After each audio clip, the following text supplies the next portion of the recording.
Korean Mafia boss caught his black waitress poisoning his drink, but what happened next?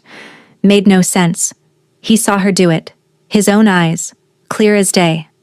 The woman dropped something into his whiskey, stirred it once and set it down in front of him like nothing happened. Like she hadn't just signed her own death warrant. Jaewon Park had killed men for less. Much less. And now his hand was already moving toward the gun beneath his jacket. Cold. Familiar. Certain. But then she looked at him. And she didn't run. She didn't scream or beg or pretend she hadn't done it. She just looked at him with these dark, steady eyes, and she whispered something so quiet he almost didn't catch it. Almost. "Drink it," she said. "It's the only thing keeping you alive tonight." If you've ever watched a man decide in 2 seconds whether to kill someone or trust them, that's exactly what happened in that room. And the choice Jaewon made wasn't the one anyone expected. Before we go any further, if stories like this keep you up at night, the kind that peel back one layer just to find something darker underneath, make sure you subscribe. We tell these stories every week, and you don't want to miss what's coming. Now let's go back to the beginning, because to understand what happened in that private dining room on the 42nd floor of the Celestial Tower, you have to understand who Jaewon Park really was, and who Naomi Reeves really was, and why both of them were pretending to be something they weren't on the same night, in the same room, with the same enemies circling. Jaewon Park was 43 years old, and he had not survived that long in his world by being careless. He ran the eastern operations of the Silla Syndicate, one of the oldest and most feared Korean criminal organizations operating across 3 continents. They dealt in smuggling, extortion, private financial manipulation, and a dozen other things that never got written down anywhere. Jaewon was not the boss at the top. He was something more dangerous than that. He was the man the top boss sent when something needed to end cleanly and quietly. He was enforcement. He was the final word. He was also, on this particular Tuesday evening, supposed to be celebrating. A rival faction, a splinter group that had broken away from the Silla Syndicate 8 months ago and taken a significant piece of territory with them, had finally agreed to a peace negotiation. 2 years of tension, 4 dead bodies, 1 burned warehouse in the garment district. And now, supposedly, it was over. The terms had been agreed upon in principle. The dinner tonight was the formality, the handshake, the symbolic end of hostility. Jaewon didn't believe in symbols, but his boss did. So here he was. The Celestial Tower's private dining floor was reserved exclusively for the kind of wealth that didn't advertise itself. No menus were handed out because the kitchen already knew what you wanted before you arrived. The lighting was amber and low, the tables were draped in heavy white linen, and the staff were trained to be invisible, to appear only when needed and vanish the moment a conversation resumed. Jaewon had arrived 40 minutes early. That was habit. You always see the room before the room sees you. He'd walked the perimeter, noted the exits, clocked the security cameras, and identified which staff members seemed uncomfortable. The nervous ones were either rookies or compromised. He'd settled into his chair at the head of the private table in the East Room, ordered a glass of water, and waited. The delegation from the rival faction, a man named Chul Han and his 2 lieutenants, were scheduled to arrive at 8. It was now 7:49. That was when Naomi Reeves walked in. She was the floor's designated server for the evening. Jaewon noticed her the way he noticed everything. Quickly, automatically, filing the details away. Tall. Natural hair pulled back with a single pin, sharp cheekbones. The uniform fit her well, pressed and precise. She moved with a quietness that wasn't trained submission. It was something else. Something deliberate. She didn't look at him right away, which was unusual. Most people looked at Jaewon Park immediately. He had that kind of gravity. She set down a fresh linen napkin, adjusted the positioning of the cutlery by exactly 3 millimeters, and then, without being asked, poured him the specific brand of still water he always drank. Not sparkling, not the house water, the specific brand. He looked up. She met his eyes for exactly 1 second and then glanced away. Jaewon said nothing, but something in him shifted. Not alarm exactly. More like the part of his brain that had kept him alive for 20 years just turned the volume up 1 notch. He ordered the whiskey at 7:55, neat. No ice, the same brand he always ordered. She brought it at 7:58. And he watched her, the way he always watched people when they didn't know they were being watched, and he saw it, clear and unmistakable. Her left hand came over the glass, just for a second, just a flicker, and something small and dissolved and invisible dropped in. Then the subtle stir. Then the glass placed in front of him with both hands, perfectly steady. The gun was in his hand before the glass touched the table. Not pointed yet. Under the tablecloth. Safety off. Finger alongside the trigger guard the way his first trainer had taught him. He looked at her.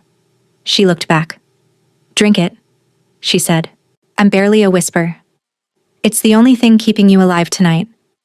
The room was silent. The kitchen sounds from 2 hallways away felt very far.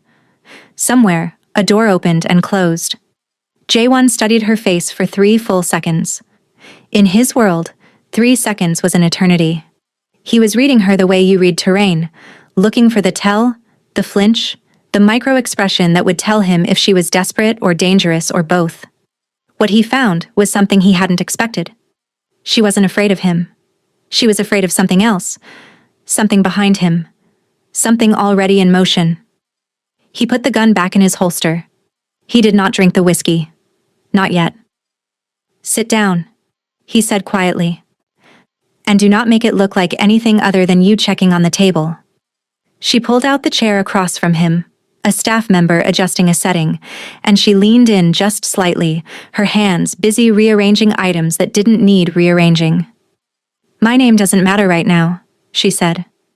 "What matters is that there's a man in the kitchen who has been here since 4 this afternoon and he's not a chef. The whiskey you ordered?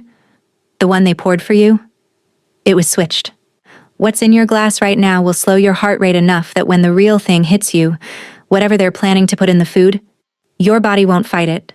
You'll look like you had a cardiac event. Clean. Untraceable." Jaewon didn't blink. "And what's in the glass now?" "A beta blocker. Low dose. Enough to counteract the first compound but not enough to hurt you. I swapped the glasses in the kitchen before the switch could happen. What they gave you is gone. What's in front of you is mine." A long pause. "Why?" he said. She glanced toward the door. Still time. Maybe 2 minutes.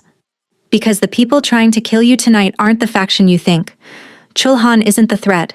He's the distraction. The real hit was ordered by someone inside your own organization, and the man in that kitchen works for him." The door at the far end of the room swung open. Chulhan walked in, flanked by his 2 men, already extending his hand in greeting, already performing the theater of peace. Jaewon stood, straightened his jacket, smiled the smile that had fooled better men than Chulhan. "Drink the whiskey," Naomi said under her breath, already moving away from the table, already invisible again. He picked up the glass, turned it once in his hand, and drank. The dinner lasted 2 hours. Jaewon sat across from Chulhan and negotiated with the kind of precision that looked like warmth. He laughed at the right moments. He conceded small points to create the impression of generosity. He ate 3 courses of food he did not trust and drank 2 more glasses of whiskey that he watched the sommelier pour from a sealed bottle he'd requested himself. The whole time, he was watching the room. He clocked the man Naomi had mentioned. Not in the kitchen exactly, but rotating near it. Mid-40s, Korean, wearing a server's uniform that fit slightly wrong across the shoulders, muscle beneath civilian clothes. He moved like someone who'd been trained, and not for hospitality. Jaewon said nothing, did nothing. The art of survival, his mentor had once told him, is knowing which battles to fight in the open and which ones to win in silence. By 9:30, Chulhan was satisfied with the terms. They shook hands. Photographs were taken. Discreetly. On a personal phone, for the kind of record that would never appear in any court. The rival faction left at 9:47. At 9:51, the man in the wrong-fitting uniform disappeared from the rotation. Jaewon found Naomi clearing the table in the east room, her movements unhurried, her face arranged in the careful blankness of someone who had been performing calm for a very long time. He closed the door. "Talk," he said. She didn't stop working, stacked 2 plates, set the cutlery aside. "I'm going to need something in return." "You don't negotiate with me." "I'm not negotiating," she said, and now she looked at him, And that steadiness was back. That quality that he kept finding unsettling because he couldn't name it. I'm telling you how this works. I give you what I know. You give me what I need. That's not negotiation. That's a transaction. You understand transactions. He studied her for a moment. Who are you? Someone who has been watching your organization for 14 months. Law enforcement? No. Then who? She set the plates down and turned to face him fully. My brother worked for the Scylla Syndicate. 2 years ago. He was a driver. Low level. Nothing important. He saw something he wasn't supposed to see. Something that happened in a warehouse in the garment district. The burned warehouse. Jaewon kept his expression neutral. He was going to go to someone with what he knew, Naomi continued. Not police. Someone else. Someone who had been building a case for years against a specific person inside your organization. My brother made one call. One. And 3 days later he was dead. They called it a car accident. It wasn't. The room was very quiet. The man who ordered my brother's death, she said, is the same man who ordered the hit on you tonight. His name is Min Woo, and he's your boss's most trusted advisor. Now here's where the story gets complicated. Because Jaewon Park knew the name Min Woo, knew it the way you know the layout of a house you've lived in for years. Instinctively. Completely. Min had been part of the Scylla Syndicate for over 3 decades. He was old school, methodical, deeply respected.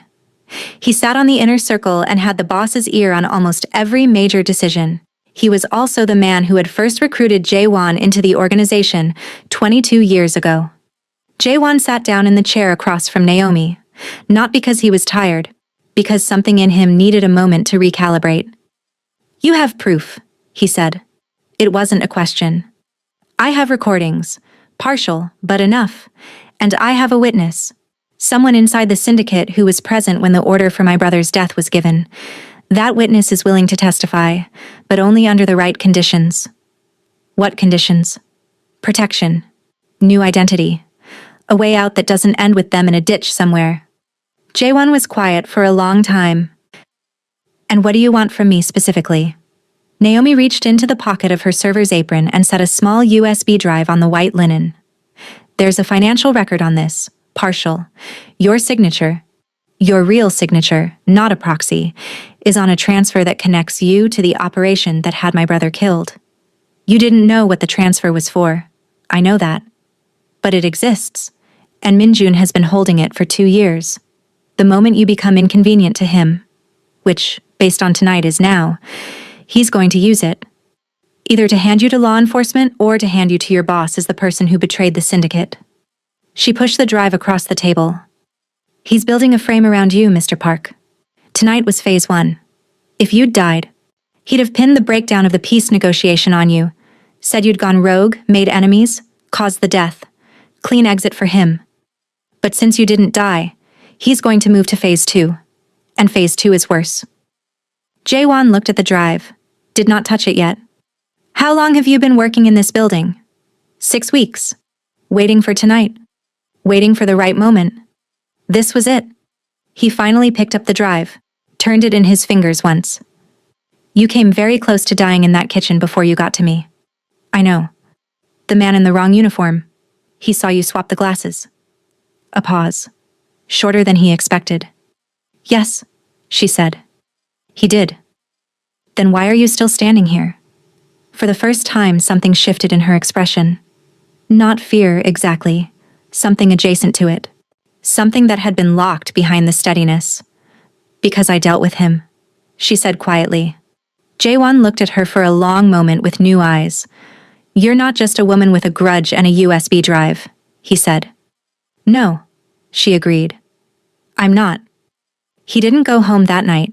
He went to a secondary location, one of the 3 apartments he maintained under different identities across the city, and he sat at a small table with a lamp and the USB drive and a glass of actual untampered whiskey, and he thought.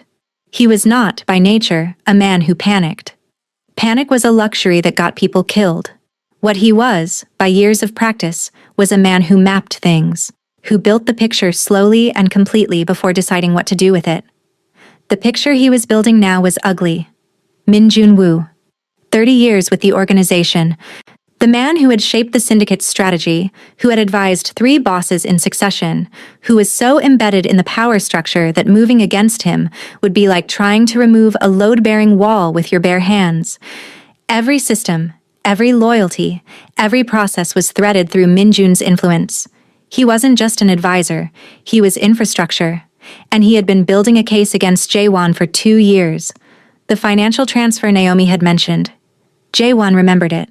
It was a routine movement of funds, routed through 3 shells, nothing that had seemed significant at the time.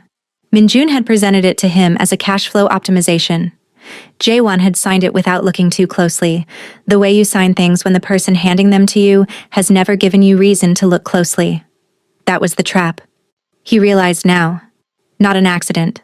A setup. Patient. Careful. Years in the making. Minjun had been preparing for the day Jaewon became inconvenient. He'd been building the noose slowly, thread by thread, and Jaewon had never even felt the weight of it around his neck. Until a waitress with steady eyes and something hidden in her apron pocket had stepped in front of a whiskey glass and changed the entire night. He pulled out his phone and made a call. It rang 4 times before being answered. "It's me," Jaewon said. "I need to meet. Not tomorrow. Tonight." The man he met was named Dong-hyun, and he was one of exactly 3 people in the world that Jaewon Park trusted without qualification. They met in a parking structure at 2 in the morning, both alone. No phones that hadn't been checked. Standing between 2 concrete pillars with the kind of ambient noise that made recording difficult. Dong-hyun was Jaewon's age, heavier, with a face like a closed fist. He'd been with the syndicate as long as Jaewon and occupied a parallel role: logistics, coordination, the movement of people and materials. Jaewon told him everything. All of it. The dinner. Naomi. The drive. Minjun. Dong-hyun listened without interrupting, which was one of the things Jaewon trusted about him. When he finished, Dong-hyun was quiet for a moment. "You believe her," he said finally. "Not a question. I believe the part I can verify, and the parts I can't verify yet are consistent with things I already know." "What things?" Jaewon exhaled slowly. 3 months ago, 2 of Minjun's personal contacts were at a meeting I wasn't told about. I found out later through a back channel. It bothered me enough to note, not enough to act on. Then 6 weeks ago, a financial report came through my desk that had a gap in it. Small, the kind of thing you'd miss unless you knew what you were looking at. I flagged it internally, and the response I got was smooth. Too smooth. Like it had been prepared. Dong-hyun's jaw tightened. "And the man in the kitchen tonight," Jaewon continued. "I need you to find out who sent him. Not who he reports to on paper, who actually placed him in that building tonight. That'll take time. I know. But I need it quickly. Because if Naomi is right about Phase 2, I don't have much of it." Dong-hyun nodded slowly. "And the woman herself? Where is she?" "Safe. For now." Jaewon had given Naomi an address, a specific apartment, empty, clean, so maintained by a holding company that had no visible connection to him. He'd told her to go there and wait and not contact anyone. She'd looked at him for a long moment before agreeing. "You trust her," Dong-hyun said. "I trust that her interests and mine are currently aligned." "That's not the same thing." "No," Jaewon agreed. "It's not. This is the moment, right here, where most people in this kind of story make a mistake. Most people, when they discover they've been betrayed by someone they trusted, do one of 2 things. They go cold and calculated and make every move in secret, or they act fast from rage and make everything worse. Both approaches have the same flaw. They're about the person who was betrayed, about their feelings, their pride, their need to resolve the wound. Jaewon was not most people. What he did in the next 48 hours was something different. He went about his life completely normally. He showed up to his scheduled meetings. He attended a lunch with 2 members of the inner circle, both of whom he now viewed through an entirely new lens. He responded to Minjun's routine communications with his usual efficiency. He gave nothing away. And while the surface was perfectly still, everything below it was moving. Dong-hyun delivered the first piece of information 30 hours after their parking structure conversation. The man in the kitchen, whose name was Park Sung-jin, no relation, had been on Minjun's payroll for 4 years under a contractor arrangement that was buried inside a supply chain management company. He'd been placed in the Celestial Tower 6 weeks ago, the same time Naomi arrived. That parallel timing meant one of two things. Either Minjun knew Naomi was there and had placed Sung-jin to neutralize her before she could act, or Minjun's operation and Naomi's operation had independently converged on the same target, at the same venue, on the same night. By coincidence. Jaewon did not believe in coincidences. He went back to the apartment where he'd sent Naomi. She was there. She'd barely moved from the chair by the window. She looked like someone who was used to waiting, not comfortable with it, but capable of it. There was a difference. He sat across from her. "Tell me about the timing. Why tonight specifically?" She took a breath. The peace negotiation. The Chulhan meeting. It was the first time in 14 months that your location, your schedule, and your security arrangements were known to multiple parties simultaneously. Someone inside your circle leaked the details. That window. A formal dinner, a fixed location, a reduced personal security footprint because you didn't want to alarm the other faction, was the cleanest opportunity Minjun was going to get. And you knew about the dinner how? A pause. Shorter than he liked. The witness I told you about. The one inside the organization. They told me about the dinner and what was planned for it. Jaewon leaned forward slightly. Who is this witness? She met his eyes. If I tell you that, they're dead. I need to know the level of access they have, without specifics. Just the level. She thought about it. High enough to hear conversations that aren't meant to be heard. Inner circle adjacent. That narrowed it significantly. They gave you the date of the dinner, Jaewon said slowly. They gave you Minjun's plan. They gave you enough time for you to get a job in that building and position yourself. Yes. And tonight, after everything that happened, why hasn't your witness been in contact? She hesitated, and that hesitation told him something. They went dark, he said. She nodded once. Very small, very controlled. How long? Since this afternoon, before the dinner. Jaewon sat back. The picture was shifting again. A witness who went dark hours before the operation they'd enabled. That could mean they'd been discovered. It could mean they'd been eliminated.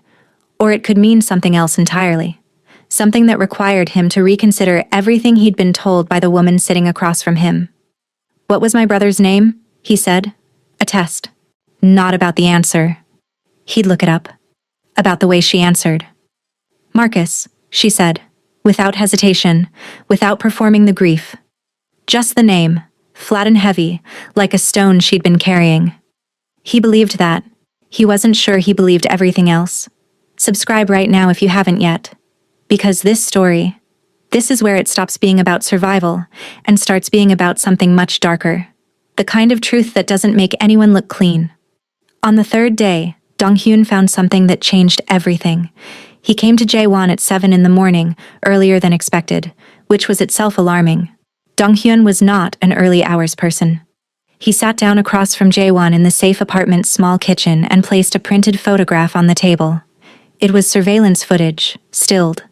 A corridor inside the syndicate's primary financial offices, time-stamped 18 months ago.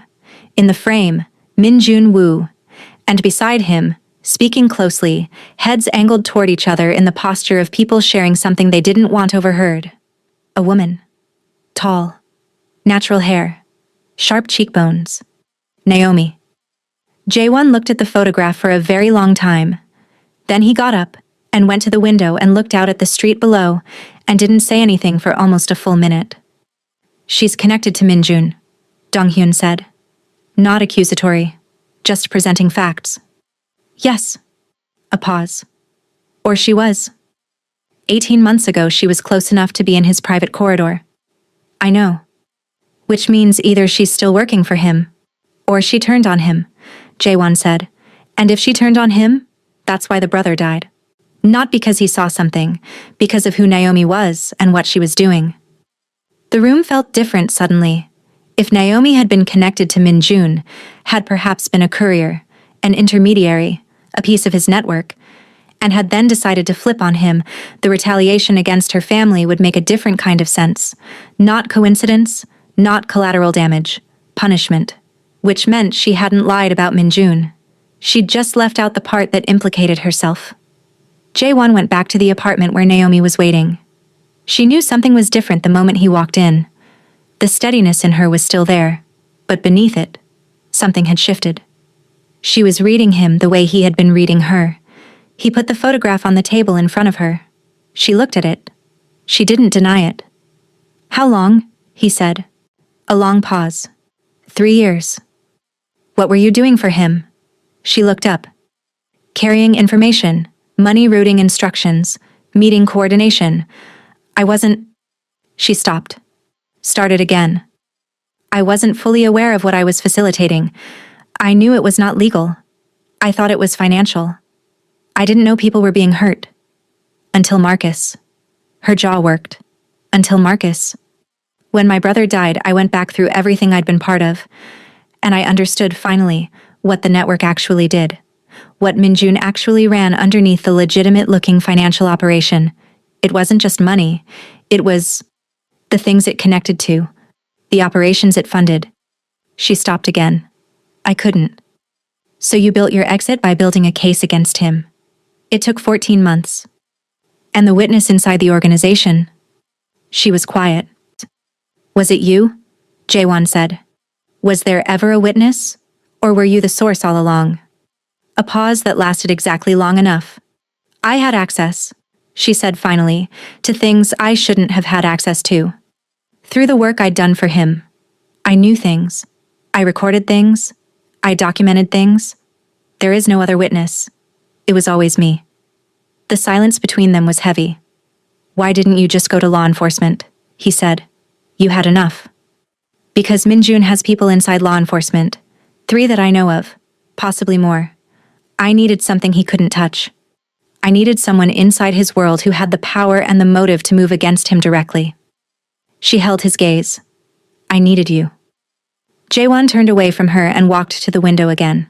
Outside, the city moved in its ordinary patterns, entirely unaware. He had been manipulated. From the beginning.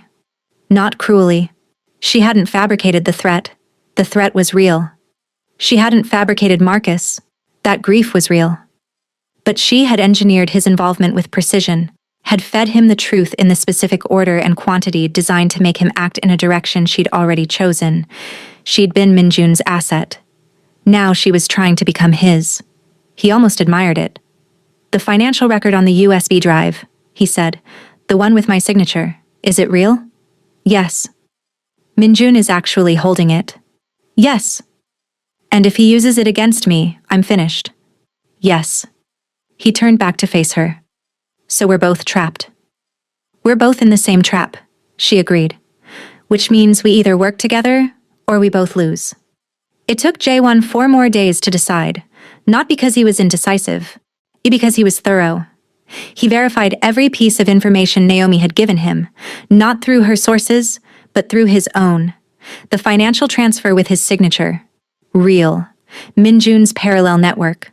Real, and uglier than she'd described. The burned warehouse, and what had happened to Marcus Reeves. Real, and documented in a police file that had been deliberately misfiled 2 days after the accident report was completed. He also ran a quiet investigation into Naomi herself, her background, her work history.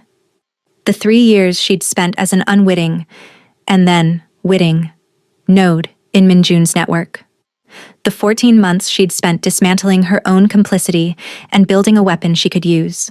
And what he found was a woman who had made terrible choices under incomplete information and had spent over a year trying to undo the damage while simultaneously grieving her brother and living in fear of the man who'd ordered his death.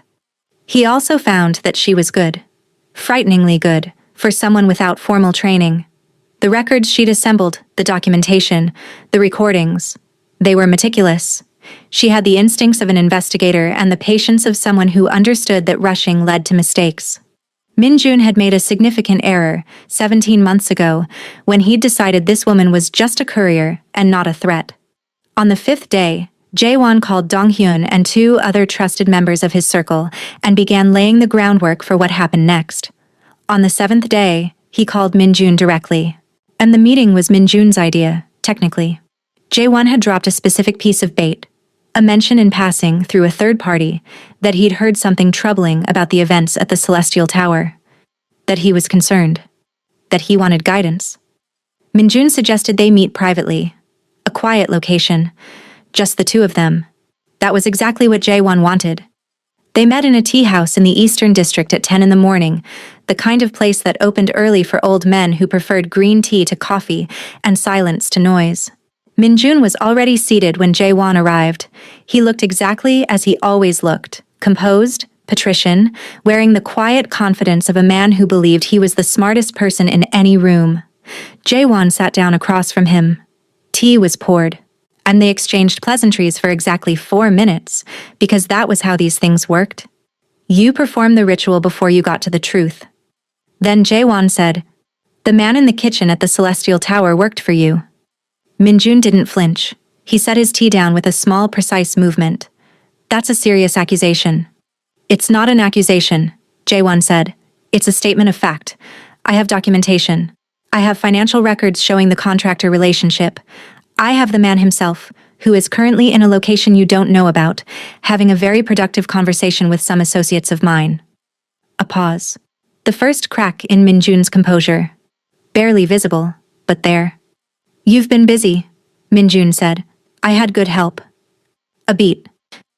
"The financial transfer with my signature, you've been holding it for 2 years. I understand why. It was a beautiful piece of preparation. Patient. Exactly what I'd expect from you." Min-jun was quiet. "Here's what I want," Jae-won said. "And I'm only going to say this once.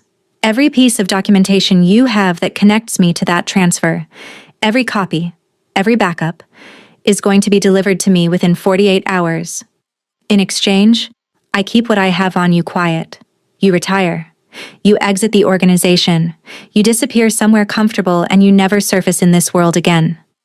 Min-jun looked at him for a long moment. Then, slowly, he smiled. "You think it's that simple?" "I think it's that simple for you, yes. Because the alternative is that everything Naomi Reeves has been building for 14 months goes to the boss. Directly. With the recordings. With the financial documentation. With the full picture of what you've been running underneath the syndicate's operations." A pause. "The boss is not a forgiving man. You know that better than anyone." The smile faded. Min-jun looked down at his tea. A long, controlled exhalation. "The girl," he said. "She's been busy too." "She has. She was mine," he said. Not angry. Something flatter than anger. Disappointed, maybe. "I recruited her, trained her, in a way. She had potential." "She did," Jae-won agreed. "She used it." Another long silence. 48 hours, Min-jun said finally. 48 hours, Jae-won confirmed. He stood, bowed the precise, appropriate amount, walked out of the tea house into the cool morning air and didn't allow himself to feel anything until he was inside the car and the door was closed.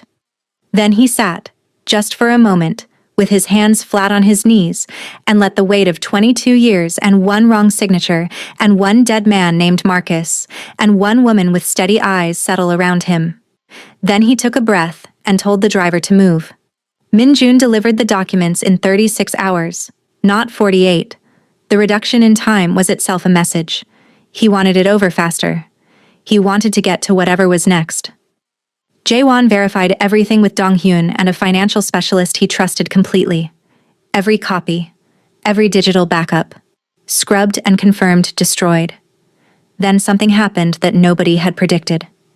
Min-jun, rather than disappearing quietly as agreed, called a meeting with the boss.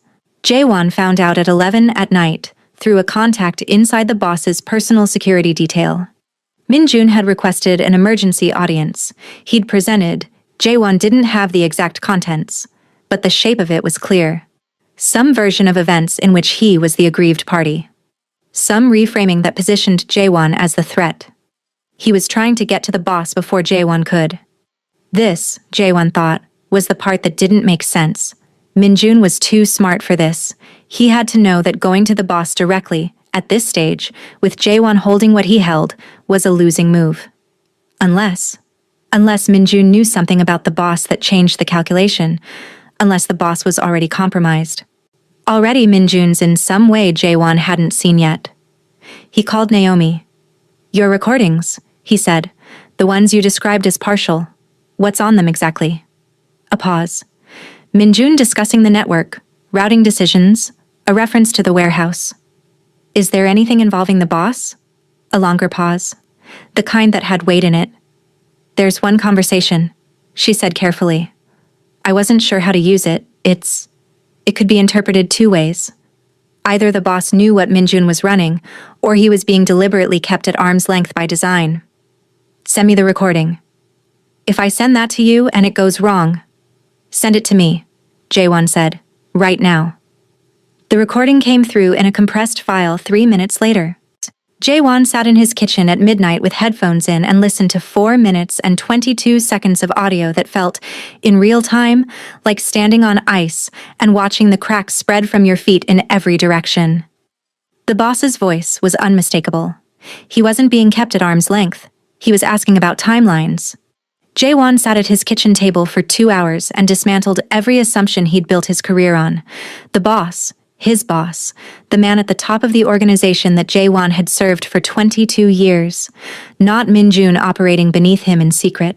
The two of them, together, in an arrangement that ran parallel to the organization's legitimate criminal operations, a deeper, darker infrastructure that made the syndicate itself look almost clean by comparison. And Jaewon, meticulous and trusted and effective, had been useful to them both.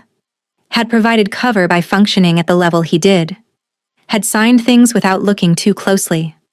Had been, for 2 decades, the well-oiled front of a machine he'd never seen the true engine of.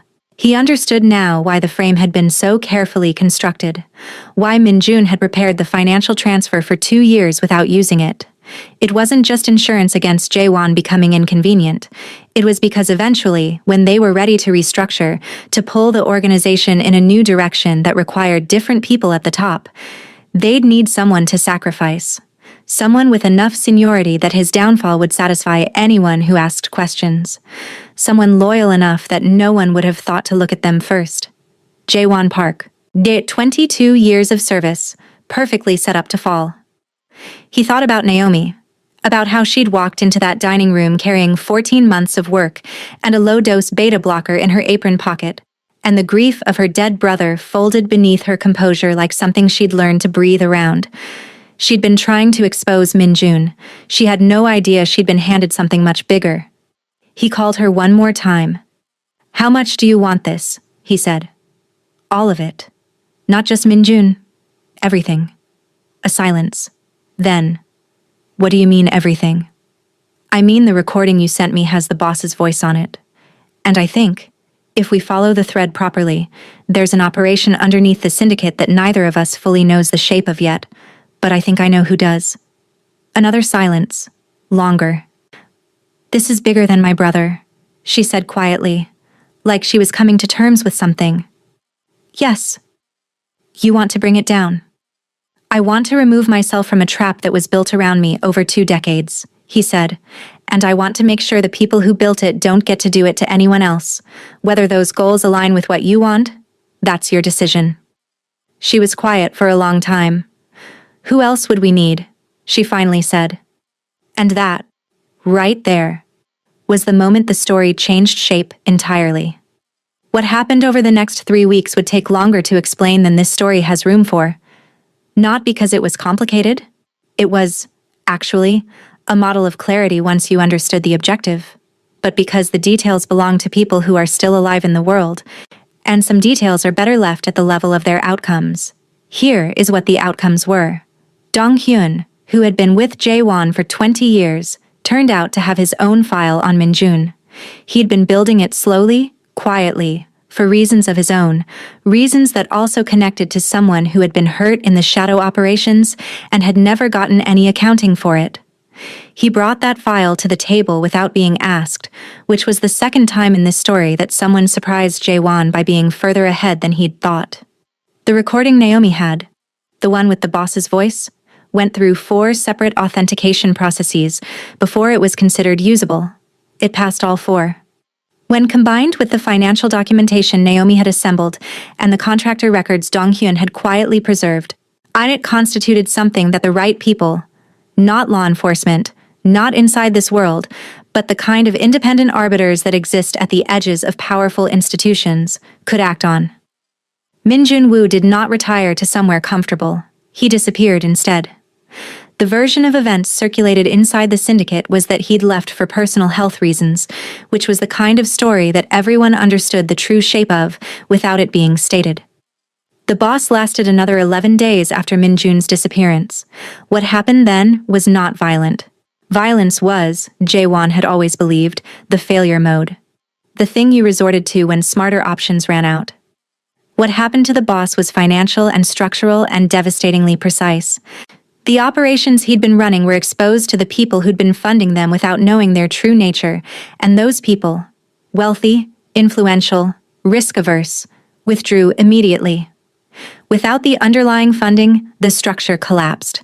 The boss, facing both exposure and the loss of his network, made the choice that powerful men with no remaining leverage sometimes make. He vanished. Jae-won Park resigned from the Silla Syndicate 3 days later. There was no formal exit. There was a conversation with the inner circle, what remained of it, restructuring rapidly in the vacuum, and an acknowledgement that his role had run its course. He walked out of that meeting and into an ordinary afternoon in the city and felt, for the first time in 22 years, the unfamiliar weight of not having a next instruction. He found Naomi at the apartment 3 weeks after the night at the Celestial Tower. She was leaving. She had a single bag, which told him she traveled light and always had. She looked like someone who had just finished a very long run and was still processing the fact that they'd stopped. He stood in the doorway. "Where?" he said. "Somewhere I've never been," she said. "Somewhere Marcus always wanted to go. He talked about it. Ghana. He'd read about it. He wanted to see the castle at Cape Coast. Not as a tourist thing, he wanted to stand there and understand something." Jae-won nodded slowly. "You got what you came for," he said. She considered this. "I got accountability. I don't know if that's the same thing as what I came for. I thought they would be the same." A pause. "They're not exactly the same." "No," he agreed. She picked up her bag. "You knew," he said. "From the beginning, you knew the recording had the boss on it. You knew this was bigger than Min Jun." She stopped. "Yes," she said. After a moment. "I didn't know how big. But I knew there was more. You needed someone with enough access to move at that level. I needed you," she said simply. He was quiet for a moment. "You used me. I saved your life," she said. "And you saved mine. Probably. Several times in the weeks after. I think we used each other." He thought about this. "Fair," he said. She moved toward the door. He stepped aside. At the threshold, she paused without turning around. "For what it's worth," she said. "I don't think you knew what you were part of. I really don't. I looked at everything. All of it. And I think you were exactly what you thought you were. Someone who served the organization he understood and never looked for the one underneath." He didn't answer, because he wasn't sure, even now, whether that made him better or worse. Being deceived for 22 years was not the same as being innocent of everything you'd done in those years. The two things coexisted in a way he was still learning to hold. "Take care of yourself, Mr. Park," Naomi said. She walked out. He listened to her footsteps in the hallway, then the elevator, then silence. "Here's the part that stays with you." 3 weeks after Naomi left, Jae-won received a package. No return address. Inside was a photograph. Not surveillance, not documentation. A personal photograph. Marcus Reeves, 26 years old, standing in front of something that might have been a coastal building somewhere. He was laughing, full, unguarded, entirely alive. On the back, in handwriting that wasn't Naomi's, older, shakier, someone who'd lived with grief for a long time. 4 words. "Thank you. For everything." Jaewon sat with that photograph for a long time. He thought about 22 years of service to something he hadn't fully seen. He thought about the moment a woman with steady eyes stood across a table and chose to warn a man who was pointing a gun at her instead of running. He thought about Marcus Reeves, who saw something in a warehouse and made one phone call and paid for it with his life. And he thought about the systems that consume people, that use them and discard them and replace them with new ones, and the rare moments when someone decides to push back. He put the photograph in his wallet, and he went to figure out what the rest of his life looked like. Not every story ends with justice perfectly served. Not every wound closes cleanly. What happened in the months after? To the syndicate, to the people who'd been harmed by the operations underneath it, to the scattered members who had to find new directions, none of it was simple. Accountability is not the same as healing. Exposure is not the same as resolution. But something had been dismantled that had been running unchecked for a very long time. And the person who started the dismantling was a woman who had lost her brother, taken a job in a high-rise restaurant, and carried a beta blocker in her apron on a Tuesday night in February. That's the part that doesn't make sense to most people. Why risk it? Why not run? Why put yourself directly in front of the gun of the person you're trying to save? Because sometimes, the only way to reach someone is to stand where they can't avoid seeing you. Because sometimes the truth needs a human body to carry it into the room. Because Marcus Reeves made one phone call and died for it, and his sister was going to make sure that call meant something. That's what Jaewon thought about, in the years after, when people asked him, as they occasionally did in careful, roundabout ways, what had changed? What had made him walk away from everything he'd built? He always gave some version of the same answer. He said he'd met someone with very steady eyes. And she dropped something in his drink. And instead of running, she'd told him to trust her. And, against every instinct he'd spent 22 years developing, he had. And the thing he'd thought was poison turned out to be the only honest thing anyone had given him in longer than he could remember. If this story got under your skin, if you found yourself holding your breath somewhere in the middle and not quite knowing when you let it go, that's what we do here. Every week. Stories that don't go where you expect. Stories about people who have to make impossible decisions in the dark and live with what they chose. Subscribe. Hit the bell. Because the next story is already being built, and it starts with a question that's going to stay with you. Some doors, once opened, don't close. And the most dangerous thing in any room isn't always the person holding the gun. Sometimes it's the one who already knows what's in your glass.